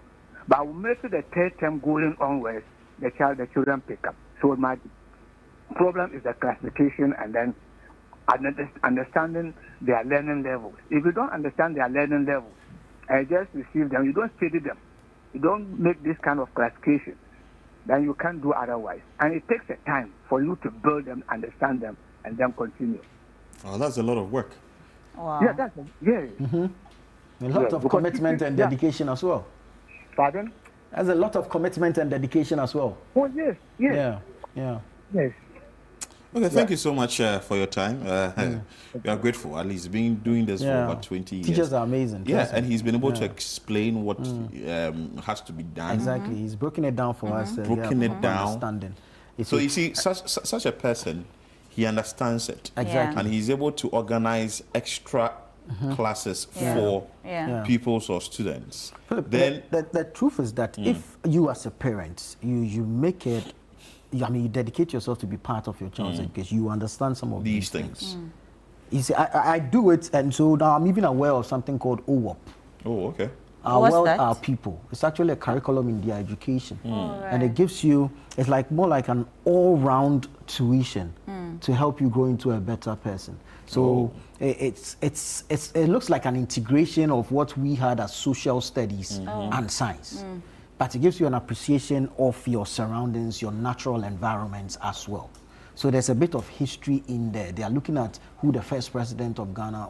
At what stage? My child is 5. This is KG2. Yeah. And she's already doing OWOP. Yeah. By the time she's in GSS stage, she's doing AWAP. You see, and that's what I'm saying. So, I mean, with the age at which you need to teach them the essay writing, like I said, once they're able to comprehend writing and reading, you should just. So what I do is, I mean, I now that we are discussing this topic, I'm thinking about it, and I think I've already initiated that process. Because what I do is that I give her words to form sentences with. Wow. And you'll be surprised at the kind of sentences she'll come up with. Or I give her sentences and ask her to complete, and then I give her words options. To choose one that best fits. Yeah. You get it? You'll be amazed. She's only 5. Wow. Yeah. Anyway, we have Justice calling us from Konongo. Yeah. Justice, good morning. Morning. Thank you so much for joining us on the show this morning. What are your thoughts or your suggestions on this? Yes, I think it's very important that depending on the level of the child, even at KG2, that will be around, let's say, 5 years. 5 years, yeah. The child can start writing. Child can start, and a lot also depends on the parents at home. True. We need to guide them. We need to guide. Personally, I'm trained on this. You realize that, yes, you need to look at each of them and their abilities. And then in writing, you can start by guiding them like I heard one of you were saying, it goes up to the control writing, where you help them to fill in the potholes. Yeah. When then later on, you can be giving them little by little essays, myself, my school, my environment. Then you'll be building them up, and gradually you see them writing good stories. Yeah. So I think you can start at any, not specifically, but depending on their levels. Right. Right. Sometimes by 4, you can start writing. Yes. Yeah. Yeah. That's what they can start writing. The individual ability of the child. Yeah. Individual ability of the child, yes. Yeah. Yeah. Great. So that's what it is. Right. Thank you so much. Thank you so much for talking And I to just us. to add to what he said, I think at an early stage when you start, you're able to know your child while they are growing. Exactly. Before it gets to some points, before it comes to realization that, oh, my child is lacking behind here or there. Because I remember growing up, my dad was a teacher, and on Tuesday I met like someone from my hometown who was telling me that, oh, I know you used to follow your father around a lot when you were little. And well, that was very true, because my daddy took me everywhere he went to. And growing up, I remember quite well, the only time I watched TV was when it was news. Right. Aside from that, I wasn't allowed to watch anything on TV. Instead, my daddy would give you a book and tell you that to read from pages 1 to say 10, after which you would come and summarize to me and let me know every new vocabulary or word you've learned from that book or those pages you've read and the meaning of the words, because he's adding a dictionary to the book. So you look for the meaning, write it down and come and show it to him. And you'll make sure that by the end of the day, at least one gets stuck in your head. In your mind. So that way you get to develop the child's learning ability, speaking ability, and all of that. So it's really, really good that we start these conversations at an early stage. But it's never too late. If you are not able to give your child that foundation, this is the time. That's what programs like the Literacy Challenge is here for you to still develop and then try. If your child gets into the essay and doesn't get to be a part of the finalists to even win the trophy, it's not bad. They've given it I think we just need to be intentional about educating our children. Anyways, let's go to Boko and speak to Alima. Alima, good morning. Good morning. Alima, how are you doing? I'm fine. How are you doing? Pretty good. Pretty good. How is Boko? How is Boko this morning? Boko is calm. Great, great. It's what we love to hear. All right, give us your take on this particular subject. At what age should you introduce your child to essay writing, or should you teach your child essay writing? The age, to me, the age really doesn't matter, but it depends on the developmental age of the child. Right. And if you may have a child who, as early as 3 years, the child is able to do certain things. You can start from there. Writing is not just the child being able to write so much, but the ability of the child to articulate some thoughts will help in assessing the child whether you can start at that age or not. Right, right. Alima, thank you. Thank you so much. There's a message for you. Right. Good morning, guys. James from Kaswa, Charlie to 4. The ladies say you grow. James, I didn't mean it like that. Is it make you not forgive him? I don't go like that, Charlie. I didn't mean it that way. I have realized that all the basic vocabulary I know are from the essays I wrote in basic schools. I think they have a great impact on your grammar at the basic level. That's very true. Hello, good morning. Please, I have a question for you all.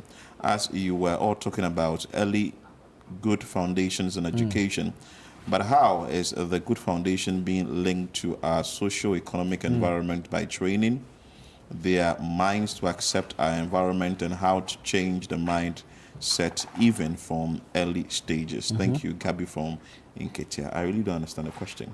Well, what's the question again? Good. So he says that, please, I have a question for you all. As you were all talking about early good foundations in education, but how is the good foundation being linked to our socio-economic environment by training their minds to accept our environment, and how to change the mindset even from early stages. Okay. If I understand what he is asking, then it has to do with maybe westernization of our children, so that we are learning things from elsewhere and leaving ours behind. But you see, like we're discussing, it should be an all-round type of education where you are marrying your traditions, your culture to modernization, not necessarily Western indoctrinations, to modernization. Because, I mean, we can all agree that times have changed. Things of the old might not necessarily be useful, for want of a better word, now. You get it? Yeah. And of course, availability of tools and materials to help in education may be more dominant now than in previous times. Listen, we had to wait for our cousins to come on vacation so we can get their storybooks to read. Yes. You get it? But now the child can pick up a tablet and you can just go search. And go search. Yeah. So I mean, we should not educate the children so much so that they leave behind our culture, our values, and norms. It should be carried along, even as we are educating. So it should be all round. So if I understand what he's asking, basically that's my understanding. We should link both the education of the child to the growth of our culture and norms. There should be a link, and then the education should be pointed in a direction where we gain results that benefit us socially and economically. So that's my understanding of what he's saying. But the children of today are smart. Very so smart. We need to be very intentional about what we are teaching them, or Yeah. what we are helping them with or guiding them to do. I'll give you a typical example. My kid pulled a fast one on me, and I realized too late. So she had her mom's phone and wanted to unlock it, but did not know the password. I was on the bed somewhere. She was on the floor somewhere. She was like, "Daddy, spell me Martina Boati." That's my wife's name. Yeah. So in her mind, her mom's password is her name. That. So as you keep spelling. So I noticed that I'm spelling it, and then she's typing. She's not repeating after me. Yeah. Then I turn and I notice that she's typing on the phone. So I went ahead and spelled the entire name, knowing perfectly well that that's not the password. But you see how they think. Yeah. So a child like that, if you identify what their interest is, where their strength lies, you just push them in that direction, guide them in that direction. Gen Alpha. Wow. Anyway, now we have Martina. Hey, did I say Martina? Albertina. Let me just say good morning to my wife, Martina. Okay. Albertina, hi, good morning. Albertina, if you can hear us, please reduce the volume of your TV set and speak to us through the phone. Albertina, hi, good morning. Hello. Are you still there? I think Albertina is all right, we lost her. Please, if you call us, do Mm. make sure that you reduce the volume of your TV set or mute it completely, so we can have a conversation through the phone. My issue is the gap. And I keep saying this because it looks like I've seen too many deplorable schools. Of course, there's inequality in the I've system. seen areas that teachers do not want to go. I have seen communities that parents do not even understand the education at all. But these children are expected to sit in the same exam hall with their peers in the well-endowed areas. As we are talking about the age for the essay writing and all that, I think there should be equal opportunity. Indeed. Albertina is back, so Philip, just hold your thoughts on that. Albertina, good morning. Good morning. Thank you so much for joining us on the show. Share with us what are your thoughts. I want to speak to you. All right, go ahead. Albertina, Good please morning, reduce the volume of your TV set and speak to us through my the phone. volume of the TV set is low. Okay, so go ahead with a tree. Look at you. Albertina, we're still getting feedback from your TV. I'm out of the room. That's okay. But the TV now what they Please, install. can you hear me clearly? Yeah, we can. Yes. Hello? Yes. Yes. Please, Please can go you ahead. hear me clearly? Please go ahead. Go ahead. Go ahead. Hello? Yes, it's better now. Kindly go ahead. Okay. Remember, I was class 5, class 4. I want to make sure AC. Okay. Now, my name, main problem was to more teachers no more to more. They are not helping. I didn't get that privilege to write essay at tender age, but I wanted to help my children. Now, after the age of 11 years, 9 years, almost me, and even helping them in the house, they don't understand anything. They do not understand anything. Even for them to speak English, it's very difficult for them. I don't know what the teachers are doing in the school. Tina, where are you calling us from? Where are you calling us from, though? Kaswa. Okay. Okay. Right. I'm asking that because of Philip, your point you were raising. Okay, but I think it's a peculiar problem. Perhaps you need to there's this assessment that can be done of the children, so we're able to evaluate their ability to comprehend what they are being taught. Okay, so perhaps you should see a professional about this. There are people born with certain conditions that might take them a while to even identify the condition and, of course, work at it. And then you would also agree that all IQ levels are not the same. And so perhaps you should seek professional assessment so that you can get professional advice regarding them. I don't think, although I'm not ruling it out, it might not necessarily be a problem with the teachers, because I don't think any teacher worth their salt will go to the classroom and not want to teach. Teachers, I know, actually enjoy doing the job of teaching, because the gift of being able to impart knowledge is something not everyone is blessed with. So I want to believe teachers would want to go all out and help educate their children. However, do this professional assessment and then also do maybe an assessment of the school the children are in. If you think that it might not help, take a decision. You get it. But I don't know if you've watched this Indian movie before. The Indian movie that the young boy didn't understand anything in school. He couldn't read. He was always failing. And his parents were always beating him. That all his teachers were against him. But there was this particular teacher that moved to the school. I've forgotten if you remember the name of that movie. Like the Stars or something. The Stars. So maybe you can send us the title. There was this teacher who came to the school, understood the boy's situation, had extra time for this particular boy, and at the end of the entire process, the boy became an icon that the school could fall on.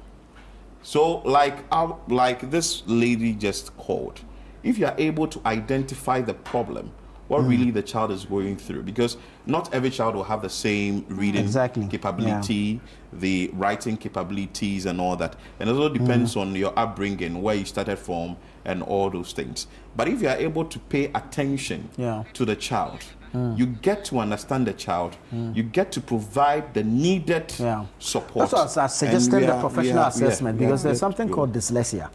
And without an assessment of the child, you might not know. But let's speak with Dominic. Dominic, good morning. Hello, Dominic. Hello, bro. Good morning. Good morning. I trust you're well.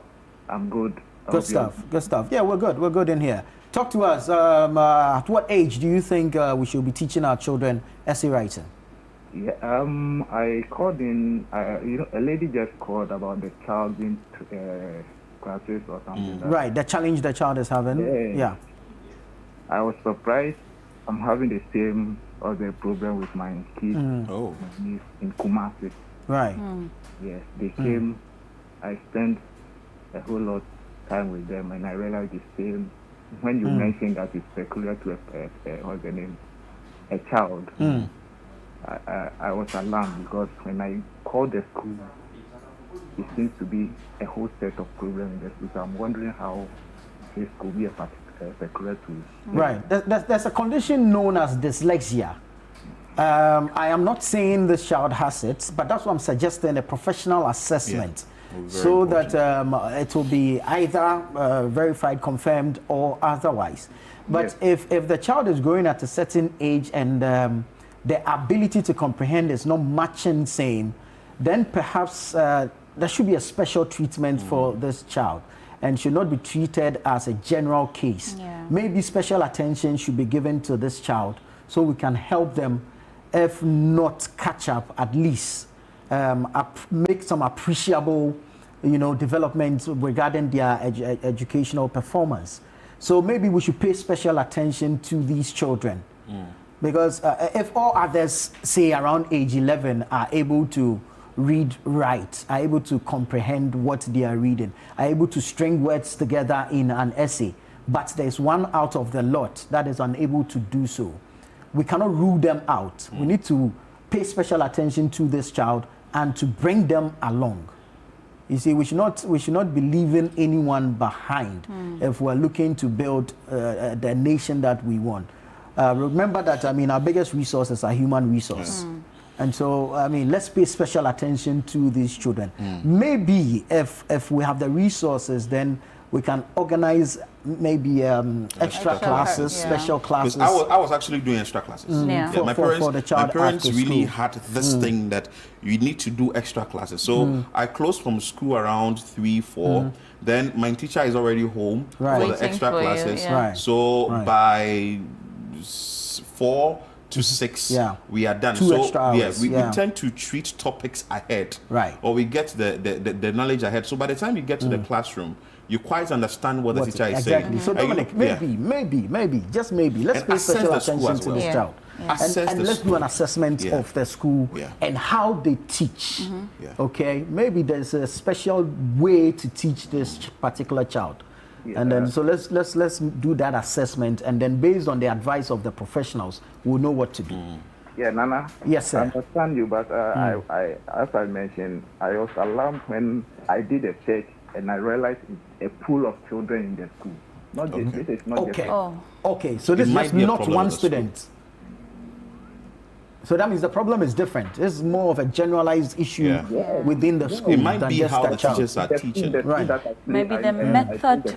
The school is using. The school parents were just complaining, like voicing out the same issue. That's what I noticed. If you have the resources, you'd want to assess another school. Or normally, what some do is to ask for the knowledge of schools and get to assess the schools before you take your ward to a particular school. So you visit, like, say 6 or 7 schools, you listen to what the comments are from other parents, you monitor the school for a very long time before you carry your ward there. Like the way we have quack doctors. There can be quack teachers. Of course. They're everywhere. They're everywhere. Just pay attention to these things and see how maybe there's a district educational directorate, a municipal educational directorate, regional educational directorate. Maybe gather a number of the parents, even more so now that the PTA is back. Let's have a few of the teachers, or maybe the PTA of that particular school, put in a formal complaint to the educational directorate, and let's see what assessment the education directorate will do of the school. Perhaps there's something lacking. Okay, sometimes it might not be the teachers themselves, but even the teaching environment. Is the problem. You understand? Like I was saying, sitting in an open window classroom, people are passing. You see your area boy that you left behind. How will you concentrate? Waving at you and all He's of playing that. ball and waving at you. How do you concentrate? Was it this week we did the Oboba and look at the classroom they are. Like that was not a room. Directorate, you do an assessment they of didn't the have school. a room. Let's identify the particular schools and then do an assessment of the schools, how the teaching and learning is being done, and of course the environment, whether it's conducive enough. And I just hold your thoughts on that. We have Samuel from Fantiakwa North joining us on the call. Hi Samuel, good morning. Good morning. Thank you so much for joining us on the show. Let's hear you. Please, the name is Emmanuel. Emmanuel, right, thank you. Let's hear you. Please, I have a girl in my class. She's in grade 8. Where are you saying your class? Are you a teacher? Yeah, I'm a teacher. All right, great. And she comes from a very deprived area, and I want her to partake in this essay writing. Right. Yeah. So I want to know the modalities involved so that I can make her participate. Okay. Early on, we shared the details, but we'll share it again on the screens as and when. So it's just very simple. The essay topic is right there on your screen right now. We are asking that in not less than 600 words, discuss the effects of climate change on agriculture in Ghana. What challenges do these effects create for individuals, families, communities, and the nation? And suggest practical solutions to help Ghanaians mitigate these challenges. After putting the essays together, or while you are doing it, the essay needs to be in the student's own handwriting, not written by anybody else, but the students themselves. And also the script should be endorsed by a parent or a guardian. So in this case, you can help the child, or the parent or the guardian at home can help endorse the script. And also they should add their full contact details, as their name, the school, contact number, so that when they move on to the next stage of the competition, we can contact them to let them know. I hope you understand. Yeah, and when you are done, just send it to the post box GP 14123 Accra Central, or they can drop it over at City FM at Dabraka or Channel 1 TV Tesano. Oh, okay. Right. Thank you. And this should be done as soon as possible before 26th of July this month.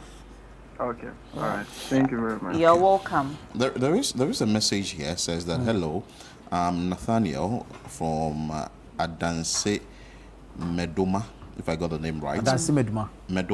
Meduma. Oh, you know that? Okay. I want to ask a question. So when the child wants to be a banker in future, is it mandatory for him or her to learn creative art and design? Interesting question. Yeah, I think that the child should be all-rounded. You know, when the child wants to be a banker, but where the world is going, I'm not sure the child can survive on just one income. And then aside from that, these topics or the Education Ministry and Directorate sat down to think critically about the topics or the courses we should study in school. Sometimes we have conversations like, hey, into X, find X and Y now. I went to learn in high school. How practical is it in my life right now? But mind you, it is playing a key role in your life. So do not just think that because the child wants to be a banker, they need to go through the educational process to understand everything, bits and pieces of everything. So that in the application of knowledge, they can do it. So wait, this guy asking this question. So at that age, the child told the father that they want to be a banker. And so he wants to be a banker at that age. So we should start teaching the child economics, maths. So you start counting money. Anyway, so it's not bad. What the school has lined up that a child should learn has been assessed, and they deem it right that the child has to go through the process. I mean, the curriculum can be improved. I mean, I don't think it's as bad as it is. Like I mentioned, my child is 5, KG2, and she's learning OWOP. We have Joel on the line. Joel, good morning. Yeah, good morning. Let's hear from you. Oh, okay. I was going to work when I heard you guys discussing about the literacy. Literacy challenge. I wanted to contribute. Right, please go ahead. I heard a lady claim that age is not doesn't matter. So at whatever age that you start teaching the word, it doesn't matter. But I disagree with her. Okay. I believe that the foundation is very, very important. So once you're able to help your kid to maybe have a love or passion for learning or reading, then that child can go on, or that habit will stay with the child forever. So you cannot just say that maybe you are going to wait till the child is maybe 13, 14, Joel, I was the one who passed the comment, and I didn't say age is not a number. I said it is important. I think it was a caller. Oh, okay. Well, I also said that, and I added that even if the child didn't get the full glare of the training or the practical knowledge from the beginning, it is not too late to partake. Yes, Joel, make your point. Yes, so I agree with you. But let's say a child that had a foundation, right, and a child, let's say, that later on was along the way was encouraged to maybe learn how to read or write. The one that had the foundation will maybe, has an advantage over that. There's an advantage. As you said, it's not too late. Yes, but I believe the foundation is very, very important, because I know one kid that one guy, when he was a kid, his mother was a teacher, so in their house they had a huge box that contained storybooks. Oh, okay. And because of the books, this guy was always reading, and from the time that I knew him to the time that he goes to senior high school, he was always first in class. Oh. From class 1 to senior high school. And I believe, looking back, I believe that the books that he had during that childhood really helped him. Yeah. So I believe the foundation is very, very important. So parents should try and then let the child have the foundation that they need to develop. Great. Totally agree Thank with you. you. Totally. So it's just like putting up a building, If the foundation is weak, the building will not, it won't hold. It won't hold. Yeah. Okay, So thank you so much. The foundation is very, very important. I want to say something about you. It's okay. What do you want to say? About this foundation matter. Some people are building from the top down. Really? And tomorrow they'll decide on it by you. Something. Let's leave it. Hey, Nana. Anyway, guys, thank you so much to all of you who called in. To those of you who sent us messages as well, thank you. We have some messages here. Exactly. This one says also about what illiterate mothers or parents who don't know how much or what is going on online and applying restrictions to using the internet when it comes to internet usage. Some market women and parents use YAM phones. And how does this child get the device to do an online assignment? Are we not exposing children to dangerous content out there? There's child pornography, betting addiction, joining of dangerous society. The list is endless. My name is... All right, okay. That's fine. Anyway, thank you so much for sending in your messages, and to those who called, we are grateful. We are going to take a quick break. When we come back, we are going to get into more conversations on the show. Do stay with us.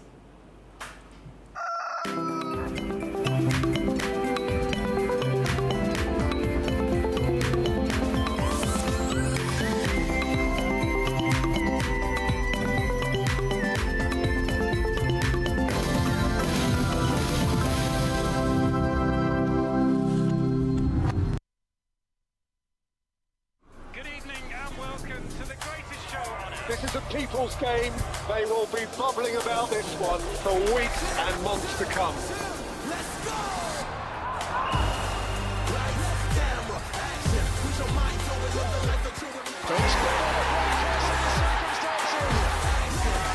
It's on SuperSport all season long. Pay your subscription today. Dial *759#. Available on DSTV and GoTV. Hey Ghana, so you people know Miss Brother once more. If you knew, it's your boy. Kill them all, kill them all. But this time, I'm not only killing mosquitoes, I am killing the great. See? This wouldn't have been possible if I didn't have the perfect mosquito-free atmosphere. Thank you, Out Insecticide.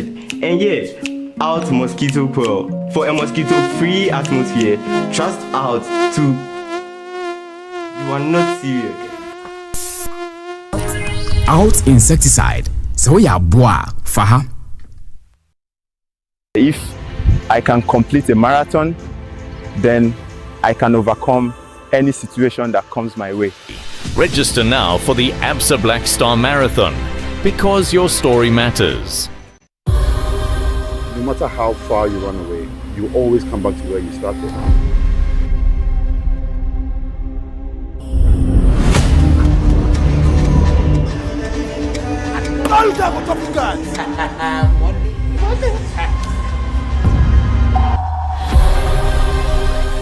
Tortured, mutilated, fingers cut off. I can lend you the money. My boss believes in giving players another chance. You don't know what to do if you don't have the money to pay back. Come listen to me.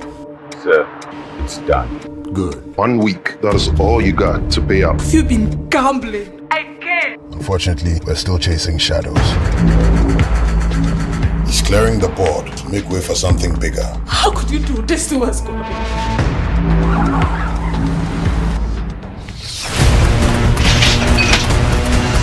Who's there? Hey!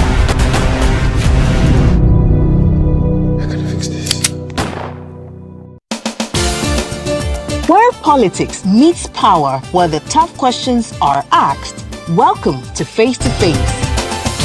Every Tuesday at 9 p.m., join Umaru Sanda Amadou as he takes you face to face with the key players shaping the future of our nation. I lost over $10 million at the trade fair. You had a fight with the management of trade fair? I don't have a fight with them. I just deplore the way they went about what they did. Let's talk about the chief prosecutor of the state at the time that you were being prosecuted, Godfrey Yeboah-Dame, the Attorney General. Yes. I think he was directed to jail us. By who? By the system. Boku has been a failure for your government, though. Can't be a failure. You have not solved it. No, you are not praising them, the previous government for solving Yende, which was even a more difficult case. It's quite obvious that from these votes, the people felt that let's just let you go. So they were disappointed in us. You are essentially the worst government in the Fourth Republic. I don't know how you are doing that. If you based on the indicators. Yes, based on the number of people who refuse to come and vote for you. If that is your analysis, then why not? No filter, no boundaries, just the truth behind the headlines. Deep, bold, and unflinching. Face to Face with Umaru Sanda Amadou airs on Tuesdays at 9 p.m. only on Channel One TV, where politics gets real.